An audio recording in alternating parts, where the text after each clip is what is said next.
Welcome back to the Farg Motor Pool. This is our second video in which we're looking at the Panhard AML series of armoured cars and our adventures that we've had with them, both trying to find them, restore them and get them back into running condition. So today we're going to be looking at, as I said, part two. The first part we'd got a very sad looking Spanish example. Do look out for that video.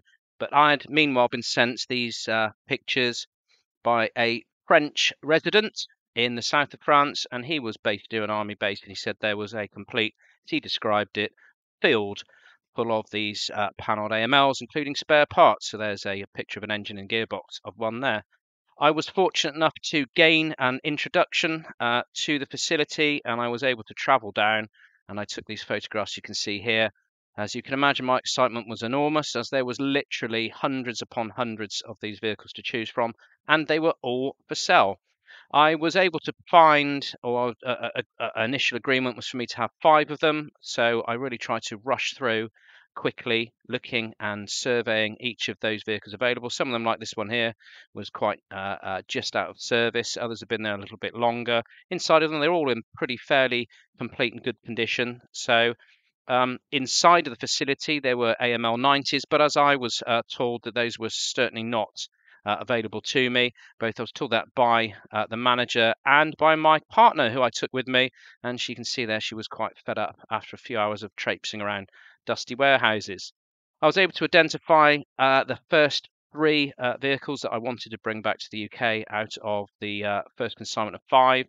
So even inside of them, they still had their ammo boxes wrapped up in brown paper. These really hadn't been used a great deal. I think you can just about make out the number of kilometres there. It's only in the low thousands.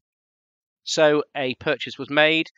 The Panhards were loaded onto the back of transport, and that was done at the depot using one of their fantastically large forklift trucks. And I really didn't see the vehicles until they had arrived. Now, I used my, I would say, old faithful recovery lorry, but it wasn't. It was quite prone to breaking down. And we unloaded the armoured cars out the back of the Curtainsider, which was a most inappropriate vehicle for the delivery, but again, it wasn't chosen by myself. You can just about see in the picture here, the back of that particular armoured car is quite dented.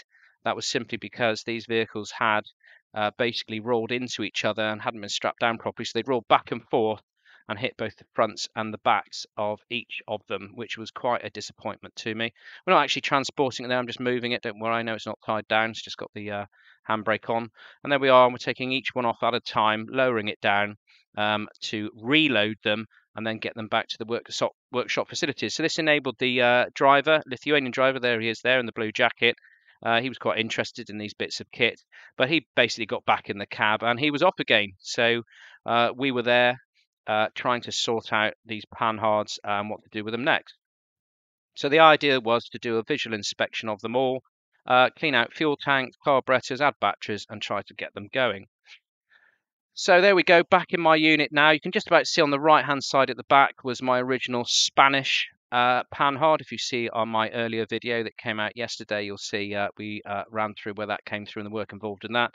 But here we've got the 3 that I brought back. Sat there ready for me to start going through them. There's the Spanish vehicle. Eventually we let that go to a museum, and we focused very much on the complete vehicles. And you can see here very low mileage on this one, which is called Detart.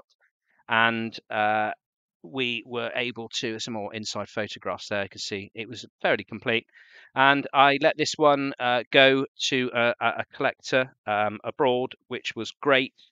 It bolstered his collection. He's still got it. You still see it occasionally. And I focused on the 2 that were left. And this was the first one. So this is the first one I managed to get fully running and driving. So you can see a bit of footage here now.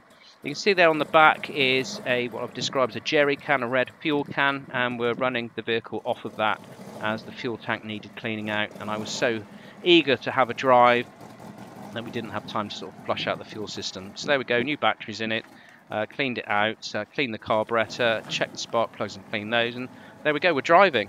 Fantastic to imagine this has been sat for quite a while, and now we were able to drive it.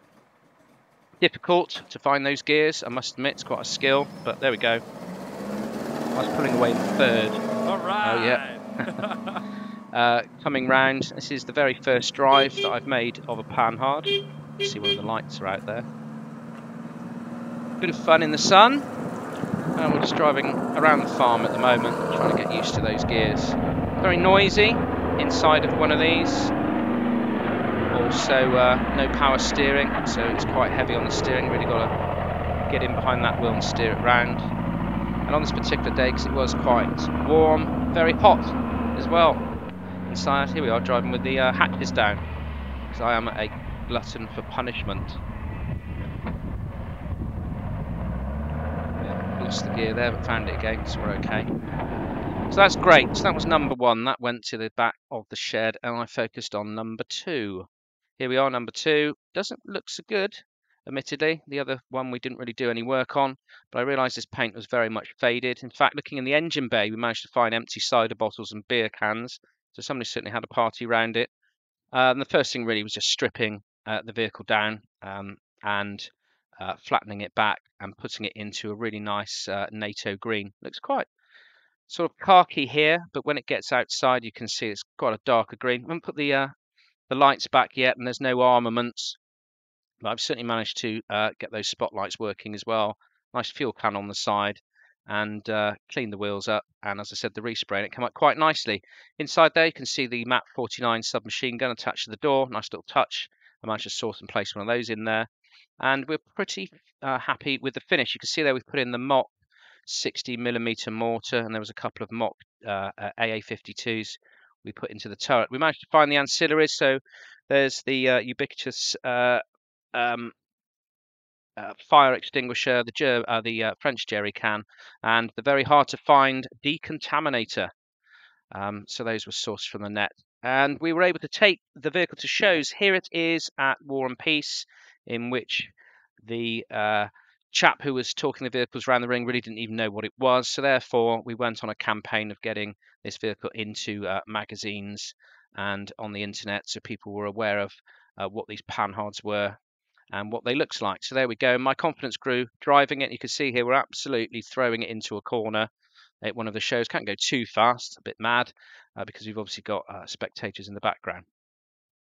So we decided to take it on a bit of a road run, this particular vehicle, because it was behaving really well. And here we are. We drove all the way from Somerset up to Wiltshire and onto Salisbury Plain on the green lanes, and we are absolutely rocketing it down here. I'm sure there was some sort of speed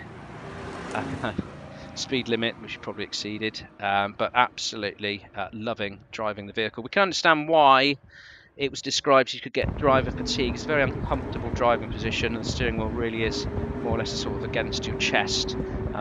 It's very comfortable suspension-wise. Gear changes once you're sort of moving are quite fluid. So overall, you can see I'm going to really put on the anchors now, put the brakes on, and there we go. It comes to a halt. 4.5 tons. Okay, so the Holy Grail. What is the Holy Grail? It's the AML 90. We'd heard, or I'd seen on TripAdvisor, there was a museum up in Hull, and lo and behold, I recognised an AML 90. I was able to visit and secure the AML from the collection, as it really was just, as you can see there by the tyres, just disappearing into the ground. I was able to bring that back. It goes back into the facility, and we started to restore it. So we hope to get both an AML 60 and a 90 together in the collection. There we go, taking the turret off a bit late at night. The turret was in fairly good condition. This is the hull. There's the fuel tank out and on the floor, and we're stripping it out. But look at this. This is the driving position. This is where usually the steering wheel and the dashboard is. It was absolutely horrendously ruined inside. So we focused on the turret to start with, just a lot of cleaning and scraping and painting. So really all we're doing here is just using Hammerite white paint, putting a few things black. But as we said, the hull was beyond repair really. There are the side bins and the front wings. They were taken off, but there was nothing internally. It was just absolutely beyond saving. So therefore we got the AML 60 back out you saw earlier in this presentation. We gave that another coat of paint, the same colour as the turret that we'd restored from the 90, and there you can see the 60. We removed the turret off of this one, So now it's just back to a chassis. Now, the 60 and the 90 use the same chassis. There's very, very, very little difference. It's just something around electrics, and that is it. So here we are looking inside the 60.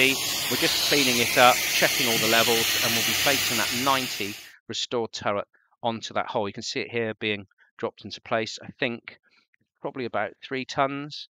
Went in very nicely. And there we are. You can now see, because the body and the turret is the same colour, we put some decals on them from a distance. This was looking really nice. You can see we've added a wire rope on there. It was able to source as well some of the cleaning elements there on the back of the turret. And then it was out to test the gun. It's not electric, this is hand winding, elevation and rotation. So we've got Ollie inside of there, and he's working like Billy O to spin that around. But a very light turret, moves very easily. Not much room, we'll give it that. But we were really, really happy that we ended up with a AML 90 as part of the collection. And that's obviously been shown at the Bovington Tank Museum over the last couple of years, and you will start to see it more on the show circuit in the UK as we move forward. So, is that the end of the story? It's not, actually. What happens is, meanwhile, doesn't this always happen? The buses all seem to come in 2 or 3. I was alerted to another AML 90 that was an experimental model that used or utilized a diesel engine, and it had power steering, power brakes, and disc brakes all round. So I was again sent tantalizing photographs of it in a storage facility, this back in Europe again. This is where the company that used to develop these vehicles, and I was able to source it. There it is on the back of the lorry, and we won't be going through it in this particular video, but we are currently restoring this vehicle, so watch out, subscribe, and the next few videos that we get out in the coming months will show us as we restore this Panhard AML 90. Thanks very much for tuning in, and see you soon.